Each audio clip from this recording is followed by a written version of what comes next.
Le micro. Donc ce soir, je vais vous parler donc la sécurité dès la conception du projet. Et plus précisément, ça va être un retour d'expérience. Il faut que je mette le micro un peu plus près. Donc retour d'expérience d'une mission. Donc je suis David, je suis diplômé depuis 2015 de l'INSA de Lyon ainsi que l'université brésilienne d'Unicamp.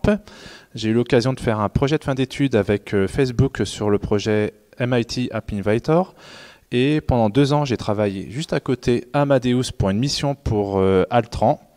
Et ça va faire maintenant, d'ici quelques jours, 3 ans que je travaille chez OVH Cloud. Donc OVH Cloud, vous avez eu Horatio l'année dernière, vous commencez un peu à nous connaître. On est une alternative comme Clever, comme Scaleway, face à les géants, les mastodons transatlantiques.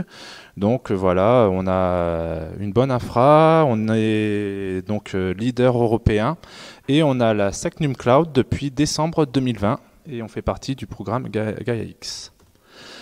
De mon côté, je suis un des membres, un des développeurs de DataOps de GISdata. Donc on s'occupe du Data Lake, ce petit cube au milieu, donc, qui récupère l'ensemble des bases de données d'OVH.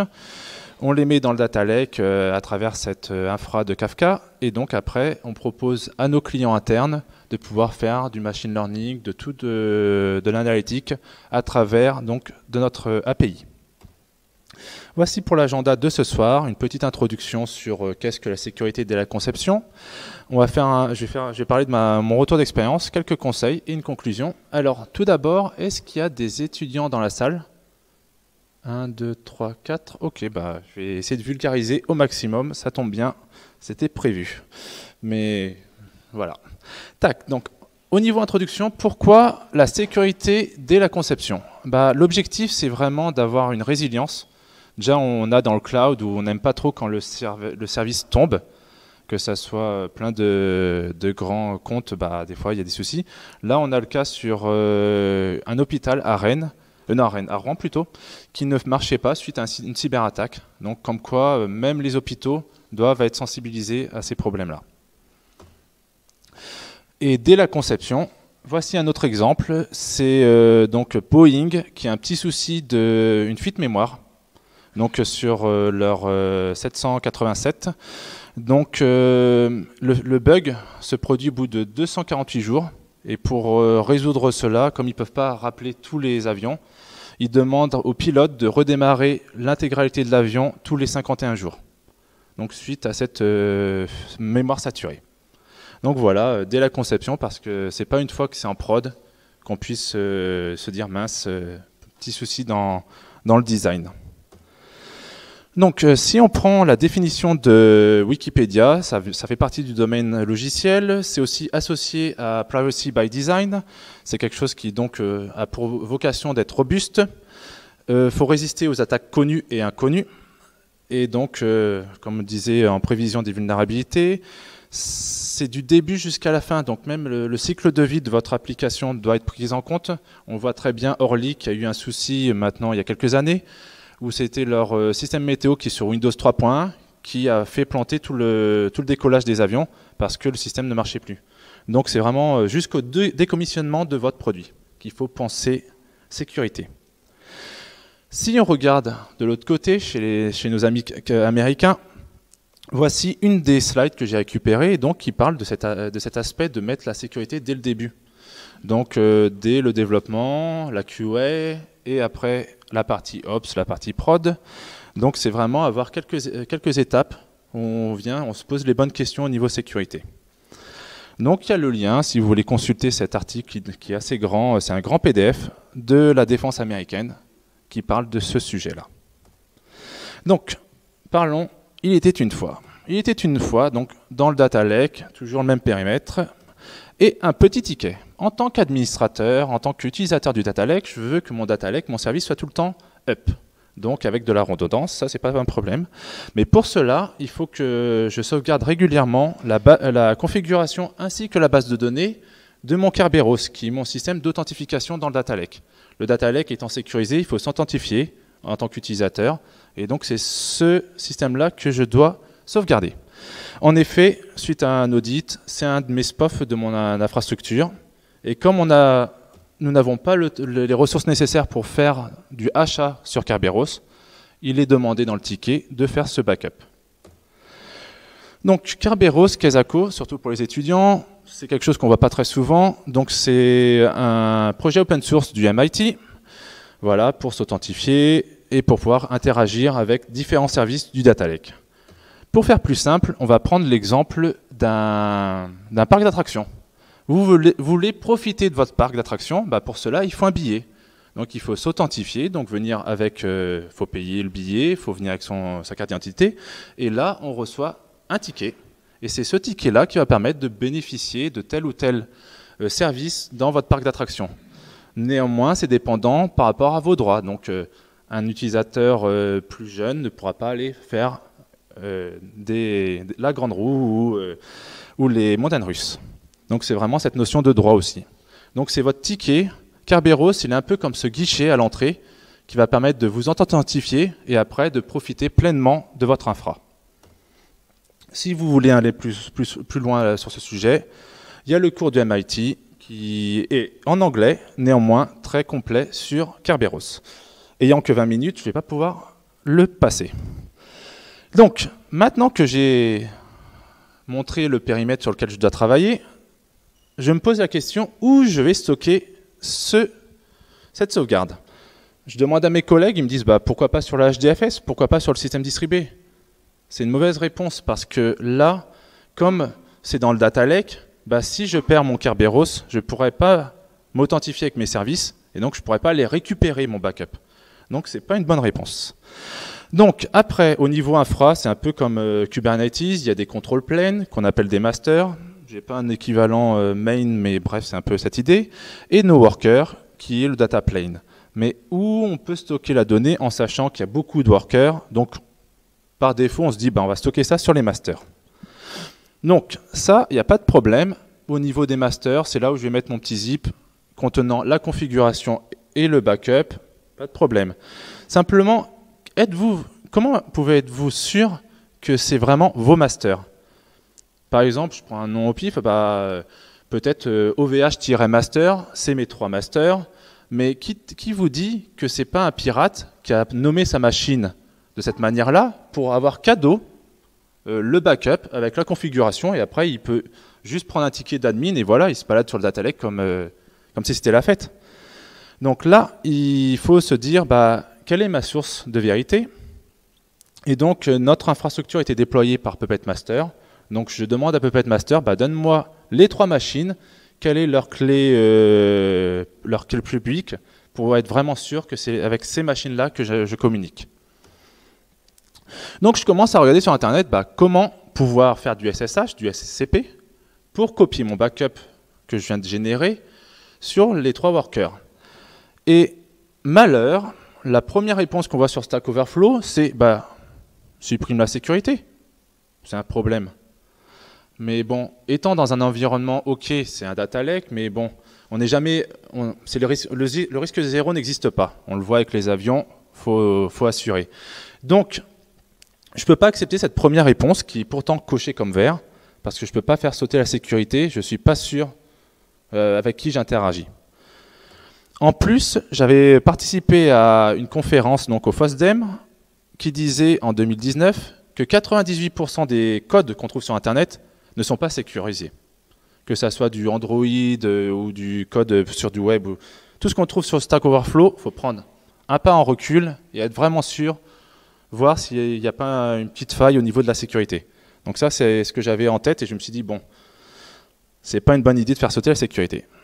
Donc je continue ma recherche et là, plus bas, je me rends compte qu'il y a une histoire de keyscan, donc de pouvoir dire bah, telle ou telle machine, je la reconnais parce que sa clé publique, c'est celle que Puppet Master m'a donnée, c'est la même que la machine me communique. Donc ça me permet d'avoir le trust. Après, je suis parti dans la partie tout ce qui est paramétrisation, donc me dire bah voilà les logs, faire une rotation des backups, laisser le choix à l'Ops de pouvoir customiser mon backup parce que moi, sur ma dev, ça fonctionne bien. Pour la prod, peut-être, il y a des complexités par rapport à la rétention de données. Est-ce qu'il faut garder pendant 2 ans? et combien de backups il souhaite conserver. Donc tout ça paramétrisé, pas de problème. Pareil, rien de tel que profiter pour faire une petite doc, donc comment utiliser mon système de backup, voir s'il fonctionne bien, ainsi que toute la partie restauration qui est la partie la plus importante. Et là, je passe à la QA qui me dit, bon, déjà, il faut que je la prépare parce que la QA n'a pas l'habitude de shooter des VM comme ça. Donc, je lui explique comment détruire le Kerberos, comment le reconstruire. Donc, je lui ai montré comment ça se déploie avec Puppet, comment Terraform permet d'instancier une nouvelle machine. Donc, je commence à former un peu ce membre de l'équipe sur du Chaos Monkey. Donc, ça prend déjà un peu de temps. Et il a réussi à trouver un petit bug, donc un petit scénario où quand, dans un cas vraiment spécifique, mon backup a une petite corruption, la recréation ne fait pas de nouveau backup. Donc c'est cool, la QA a bien fonctionné. Donc le grand problème que j'ai rencontré sur ce petit ticket tout simple, qui devait être estimé, je pense, à taille de t-shirt, si je me rappelais bien, c'était 3 ou 5 jours. Et moi, j'ai passé au final, en tant que junior, quasiment 3 à 4 semaines. Et je voyais même mes managers en train de discuter avec le Scrum Master pour savoir pourquoi c'est aussi lent. Pourquoi la vélocité de David est impactée. Et moi, j'explique, il y a la sécurité. Je suis junior, il faut que je me forme un petit peu. Et donc, je voyais ça. Et en plus, moi, ça m'épuisait de faire que de la recherche. Il n'y avait pas d'expert Kerberos. C'est quelque chose que j'ai dû lire, l'état de l'art et tout ça. Donc j'ai même demandé à mon PO, je veux bien un deuxième ticket, et comme ça je fais un 50-50, je fais un peu de Kerberos, mais je fais aussi quelque chose qui m'intéresse. Et là on m'a dit non, ton ticket, ça fait longtemps que tu es dessus, il faut que tu le termines. Donc là déjà j'ai eu le refus, comme quoi je ne pouvais pas faire 2 tickets à la fois. Pareil, donc il y a eu tout ce qui est problématique de temps de livraison. Le ticket est estimé à une personne... le score était vraiment faible. C'était vraiment un petit story point. Donc c'était mis en question à ce niveau-là. La sécurité, donc j'ai dû m'auto-former. J'ai dû aussi voir comment chiffrer mes sauvegardes. Parce que pareil, je sais que je communique avec mes masters. Néanmoins, il faut quand même... on est en train de parler quand même de données très sensibles. Si la personne arrive à récupérer le zip, il suffit de prendre la bonne configuration et de pouvoir se faire passer comme administrateur du data lake, même si c'est désactivé, mais ce genre d'idée de trouver un des admins. Et donc, il y a eu toute cette phase aussi d'accompagnement auprès du management à ce sujet, parce qu'ils ne comprenaient pas pourquoi David passait autant de temps dessus. Donc voilà pour les quelques petits problèmes que j'ai rencontrés. Donc, au niveau des conseils que je peux vous communiquer. Donc, il y en a plein, il y a des bonnes pratiques. Donc, diminuer la surface d'attaque. Donc, si vous êtes dans des containers, avoir une distroless ou un scratch. Toujours le principe du moindre privilège. Ne pas utiliser root, s'il vous plaît. La défense en profondeur, donc avoir un système de traçabilité, un SIEM, avoir un bastion. La détection de connexion, donc pouvoir savoir quand quelqu'un se connecte, savoir quand un admin se connecte surtout, parce qu'il y a des droits étendus. Pour les admins, peut-être leur proposer de faire du multifacteur. Ne pas mettre de configuration par défaut, c'était vraiment le cas au début dans la genèse de Kubernetes ou de MongoDB. Pas de secret, ça commence à être du classique. Pas de données sensibles, je vais vous donner un exemple après. Quand vous crachez, ne pas afficher de debug et donc d'échouer de manière sécurisée. Ne pas donner de version, de framework, parce que tout ça, ça sera ce que vous allez alimenter à l'attaquant pour venir chercher des failles contre vous. Vérifier en permanence les entrées-sorties. Je vais expliquer aussi pourquoi je remets ce conseil-là. Faire des backups et surtout déconnecter du réseau au cas où. Parce que quand il y a un ransomware, il ne faut pas que le backup soit impacté, s'il vous plaît. Et les tester régulièrement. Nombre de fois où on prend le backup et durant un test de Chaos Monkey, on se rend compte que depuis plusieurs mois, le backup est corrompu par une mise à jour qui a été faite et qui n'a pas été répercutée sur le système de backup.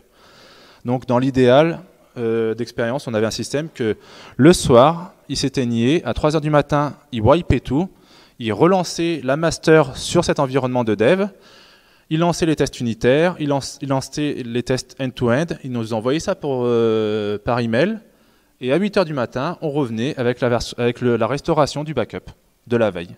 Et comme ça, on voyait que du feu, mais on pouvait savoir si la master buildait et voir s'il y avait des petits soucis. Et si vous ne voulez pas vous embêter avec ça, avec la mise à jour de l'infra et des images Docker, peut-être passer sur un pass of service. C'est plateforme as a service, c'est plus intéressant. Attention également au risque humain. Là, c'est donc en 2020 où il y a eu une attaque contre Tesla et ils ont essayé de corrompre un employé. Donc il y a la sensibilisation des personnes et aussi savoir que le risque humain n'est pas nul. Aussi au trafic sortant. Bon nombre de personnes font la forteresse, mais ne filtrent pas ce qui sort. Et là, il y a un exemple très simple. Alors on prend le cas où l'attaquant est venu sur votre infra, il est caché, et il commence à vouloir exfiltrer de la data. Comment il peut se prendre? Et très souvent, la résolution DNS n'est pas filtrée. Et donc, il suffit d'avoir un nom de domaine, de mettre un payload devant, et tout doucement, vous envoyez un fichier en changeant le nom de ce qu'il y a devant votre nom de domaine. La résolution va faire, la personne va recevoir la requête, et elle peut ainsi reconstruire un fichier. Et juste avec des requêtes DNS. Et très souvent, dans les infras, c'est quelque chose qui n'est pas bloqué. Donc, c'est une petite illustration. Je parlais de ne pas afficher de données sensibles. Alors maintenant c'est un peu corrigé, mais sur Amélie, pendant un moment, il y avait le numéro de sécurité sociale qui apparaît sur la première page. Si je fais le test en live, tout le monde va connaître mon numéro de sécu ou un numéro de téléphone. Ça, laissez uniquement dans la page de connexion si la personne souhaite changer ses paramètres d'information, mais ce n'est pas utile sur la page d'accueil. Donc les données personnelles, surtout avec le RGPD, c'est quelque chose qu'il faut être sensibilisé. Donc, même les personnes qui font du front, il faut leur expliquer qu'il faut afficher le moins d'informations possible. Pourquoi tout cela? Parce que OWASP sort le top 10 des attaques et on se rend compte qu'il y a peu d'évolution en quasiment 10 ans, quoi. On voit qu'il y a au début, il y a le A4 et le A7 qui s'est mergé, donc ça a donné l'A5 en 2017, mais on voit entre 2017 et 2020, que c'est beaucoup de reuse. Donc c'est beaucoup d'attaques connues qui continuent à être perpétrées et à agir contre votre infra. Donc, ce que je vous expliquais, tous ces concepts-là qui valent il y a quelques années, il faut les continuer à les appliquer. Malheureusement. Donc, au niveau de la conclusion, il y a Snyk qui a fait une bonne étude sur tout ce qui est dépendance, tout ce qui est container. Donc savoir que souvent, si vous êtes vraiment bien sécurisé, c'est pas votre code qui va être en cause, peut-être pas vos dépendances, mais probablement les dépendances qui sont utilisées par vos dépendances, qui ne sont pas mises à jour et qui ont des failles critiques. Donc là, ils avaient énuméré sur NPM, sur Python, sur Ruby. Toujours checker les vulnérabilités, mettre ça limite dans votre CI/CD pour avoir des rapports assez réguliers sur cette partie sécurité. En plus, c'est juste une étape dans votre CI/CD. Surtout, rappelez-vous que les attaquants, les hackers, ils n'ont rien à faire d'un tas de choses. Celui que j'aime bien, c'est TPCM, ne touche pas, c'est magique, c'est du legacy, donc on ne va pas s'en occuper, mais c'est toujours en prod, donc faut s'occuper de sa sécurité. Donc il y a un tas d'excuses qu'on entend de nos jours dans les bureaux de managers ou dans les bureaux de dev, et qui craignent quand même par rapport à la sécurité de notre infra, notre prod. Donc il y a vraiment, c'est géré dans le cloud, c'est le cloud provider qui va nous faire la sécu, le rapport bénéfice il scale pas, c'est chiffré sur le disque, et un tas de choses. Crypté plutôt. Non, c'est plutôt chiffré. Ouais. Donc voilà, pour moi, nul est censé ignorer la loi, et donc nul développeur est censé ignorer la sécurité. Pour aller plus loin, il y a quelques liens que je voudrais vous faire partager. Il y a l'ANSSI, qui est notre agence nationale sur la sécurité du système de l'information. Il y a TV5 Monde qui se sont fait attaquer, qui font un très bon retour d'analyse d'incidents. Il y a donc des talks qui sont la cryptographie, si vous voulez aller là-dessus, la sécurité du cloud par nos amis Zenica, ou même 10 leçons sur les 10 plus grosses fuites de données qui a été donnée et qui est très intéressant. Il y a aussi même une fiction qui est passée sur France Inter qui dit « La nuit, tous les hackers sont gris », qui est intéressante à écouter. Si vous voulez aller encore un peu plus loin sur tout ce qui est partie CI/CD, les outils que je vous ai montrés sur la défense nationale, j'en ai parlé durant un Twitch à Codeur en scène en 2020. Et merci pour votre attention.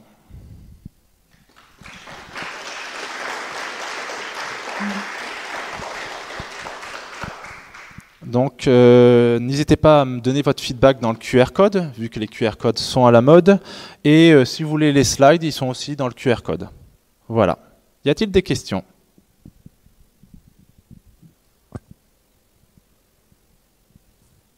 Attends. Sur mon téléphone, c'est bien, ça s'affiche pas. Donc Ouais. je vois l'URL en anticipation. Mais Parce que quand tu reçois des emails, tu cliques pas sur les liens, tu cliques Oui. pas sur les pièces jointes. Mais est-ce qu'il y a des failles sur les URL affichées? Il me semble qu'il y avait des attaques sur les QR codes. Ouais. Tu mets du texte dedans. Tu mets du texte, tu mets ce que tu veux, tu mets du lien, tu mets... Mais voilà, le lien il est juste là, c'est juste pour ceux qui sont fainéants. Mais donc la version lien, un peu tu le vois craignos et la version sécurisée. Ah. Voilà, c'est C'était exactement juste la le... remarque sur le QR code. Oui, mais tout à fait pertinente, merci. Alors, si jamais on n'entendait pas pour la captation sonore, la question c'était est-ce que ça se fait vraiment au niveau sécurité de scanner un QR code? Mais de toute façon, la remarque c'est que même l'URL en elle-même, on ne sait pas si au bout c'est sécurisé ou pas. Hein, donc c'est pas parce qu'il y a des textes que... Oui, c'est en HTTPS, donc c'est bon, voilà, on précise. Voilà, il y a juste le S qui fait la confiance. Il y avait une deuxième question? Ah, il y en a même 3. Ça n'avait pas tellement à voir avec le truc, c'est chez les OVH, vous ne faites pas du pair programming, des choses comme ça, en fait, en mixant des juniors et des seniors. Donc la question était par rapport à est-ce qu'à OVH on fait du pair programming? Que ça soit à OVH ou dans mon ancienne mission à Amadeus, c'est quelque chose qui est malheureusement pas qui est très fréquent.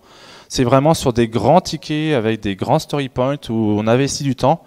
Mais très souvent, c'est la QA est là, il va venir t'aider, mais on se rend compte que même des fois, on a de la QA junior et qu'il faut former aussi sur cette partie-là. Mais moi, j'aimerais que toutes les entreprises fassent du pair programming parce que déjà, ça enrichit les deux personnes, à la fois le junior, mais même le senior. Moi, je me rappelle quand j'ai formé les newcomers, le tas de personnes qui me disent pourquoi cette commande bash tu l'utilises? Ah oui, c'est pertinent. Voilà, il y a du feedback qui vient et qui vient enrichir la personne qui est en train de former. Moi, je trouve que c'est un cercle vertueux. Mais j'aimerais, hein, c'est le rêve. Je ne sais pas si dans les autres équipes, je pourrais poser la question à Horacio à ce sujet et je répondrai dans un tweet. Merci.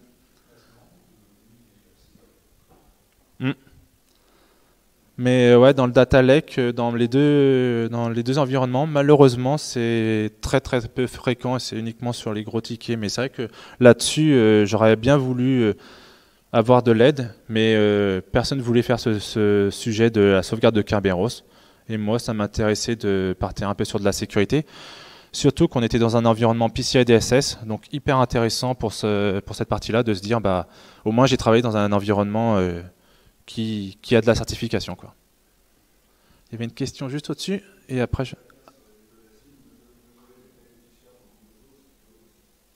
Comment?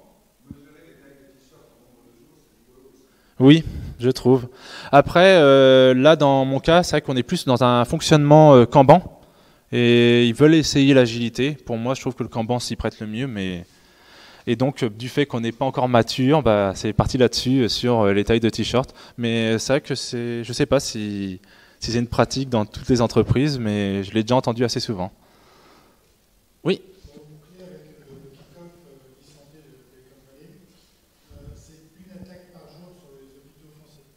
D'accord. Ouais. Je vais répéter du coup parce que c'est vite sur YouTube. Donc c'était un commentaire plutôt de la part de la communauté e-santé de Telecom Valley qui a redémarré récemment, comme quoi il y avait une attaque par jour sur les hôpitaux. Voilà. Et on le voit très bien, même durant la crise Covid, on aurait pensé que les attaquants soient un petit peu sous leur couette avec leur Audis, mais les laboratoires de recherche qui faisaient leurs vaccins, pareil, ils se sont pris plein d'attaques. Et malheureusement, je trouve que c'est un sujet qui, voilà, on a des étudiants, on a même des pros. C'est quelque chose qu'on devrait voir plus souvent parce que la sécurité, c'est quelque chose qui est quand même fondamental. Et c'est pas une fois que c'est en prod qu'il faut se dire mince, il y a des trous dans la raquette, quoi. Donc si on pouvait l'intégrer, et c'est vrai que c'est quelque chose qu'on voit pas, je reprends la remarque sur l'agilité et les tailles de t-shirt. Quand on fait notre sprint planning, on prend pas cette dose-là de sécurité. Déjà la doc, c'est quelque chose qu'on fait peu ou pas du tout, mais la sécurité, c'est quelque chose qu'on se pose même pas la question. Donc des fois, sur des trucs sensibles, je dis la demande cliente est tout à fait pertinente, mais le fait de faire ceci, ça induit une brèche. Et donc, est-ce qu'on a rajouté suffisamment de checks pour accepter ce genre de demande et donc rajouter des petites, je sais pas, un scan antivirus, une vérification, ça coûte rien. Une des raisons pour laquelle les hackers sont assez friands de ce type d'infrastructure, c'est que c'est open 24 heures sur 24. Les serveurs tournent 24 heures sur 24, contrairement à certaines sociétés où certains serveurs sont chantés quasiment 23 heures sur 24. Donc, de plus en plus, même à titre professionnel, on coupe les serveurs de minuit à 6 heures du matin. Oui. Ça sert à rien de laisser les serveurs ouverts de minuit à 6 heures du matin. Et surtout que de plus en plus, on essaie de... D'accord. Après, je pense aussi, on est de plus en plus dans l'Internet, dans le administratif. Et donc, on aurait pu dire, ce genre de serveur critique, un hôpital n'a pas besoin d'être exposé sur Internet. Néanmoins, on a de plus en plus d'interactions, de use case. Et donc, c'est vrai que c'est malheureux à dire, mais oui, c'est un grand problème. Alors, merci pour le retour. Oui, pour continuer la discussion, je vous invite à le faire au cocktail, pour qu'on continue. Merci beaucoup à David pour l'intervention.